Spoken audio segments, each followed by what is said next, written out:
دستوريا حقا بكل المقاييس. عقدت منظمة برتشاف في كوباني لقاء تشاوريا حول الدستور السوري ودور الكرد في صياغة الدستور بحضور الحيز النخبوي من الحقوقيين وناشطات المجتمع المدني للنقاش حول مشاركة الأفراد والمجتمعات في صياغة الدستور السوري المستقبلي.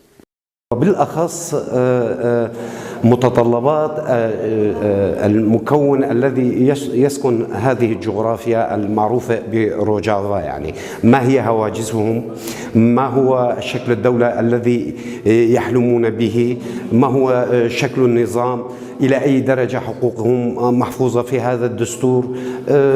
كل هذه الأمور تم مناقشتها في هذه الندوة الصغيرة. تركزت أغلب النقاشات والتساؤلات حول كيفية دور الأفراد في صياغة الدستور ولعب دور فاعل في تفعيل الشأن العام.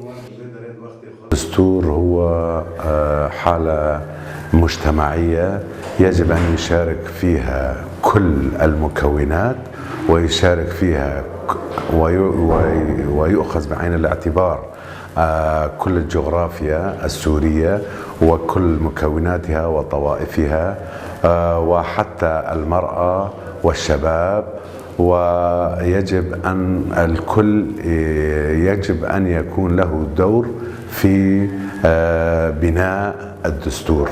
لاقت الجلسة تفاعلا ومشاركة واسعة من الحضور، وتم الاتفاق على أهمية تجاوز الخلافات بين الأفراد والقوى السياسية، وألا يكون مرشحي المجتمع المدني معزولين، ويكون التفاعل بين مرشحي القوى الكردية والمجتمع المدني.